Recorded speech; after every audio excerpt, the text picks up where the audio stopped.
So kamusta mga idol?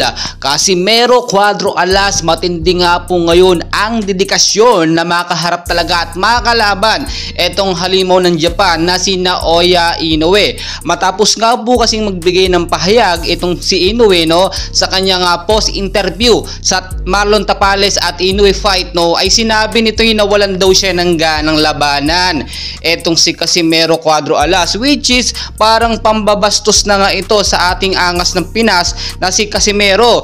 Ang sinasabi kasi dito ni Inoue ay talagang nagpo-focus or magpo-focus na nga lang daw po siya na labanan itong si Marlon Tapales. Ang nakita po natin dito ay tila pang-aasar sa ating angas ng Pinas, Yung mensahe o yung message po na yun ni Naoya Inoue ay halata naman po, very obvious na pang-aasar dito kay Casimero. Kung makikita nyo naman, maganda naman din talaga ang pinakita ni Casimero Cuadro Alas, Nauwi lang talaga sa headbutt o sinasabi nating aksidente na dumugo yung kilay ni Ogoni kaya nauwi po sa draw.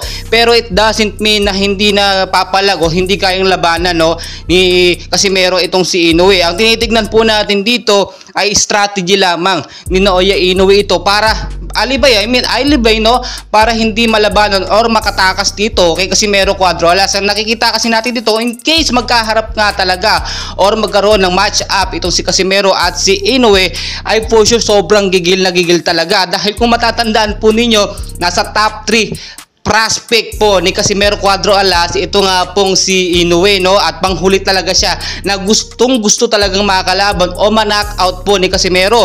Kahit nga po mga fans ni Casimero, do alam naman natin maraming fans si Casimero, ang sinasabi ito lang daw po si Casimero Cuadro Alas ang kayang magpa-knockout or magpataob dito sa mayabang na halimaw ng Japan na si Naoya Inoue. Matapos po kasing talunin or i-knockout talunin nga po ni Naoya Inoue itong si Nonito Donaire, ay doon na po gumigil lalo itong si Casimero. At tatandaan po ninyo, magkakaroon din talaga ng laban itong si Marlon Tapales at si Inoue, at talagang kahit wala pa itong matchup ng Casimero at Inoue, and for sure 2024 pa mangyayari yan kasi after ng matchup nitong si Inoue kay Tapales ay magpapahinga pa yan ng almost ilang buwan, pinakamatagal na nga po siguro dyan 6 months to 1 year ay maghihintay pa ng matagal itong si Casimero. And as of now, kinakailangan na lang mag-focus at galingan talaga ni Casimero sa masusunod na laban o sa rematch nila ni Yukinori Ogoni kung sakasakaling nga po magkagano, and as of now, magaling naman na at okay na ang kondisyon ni Ogoni.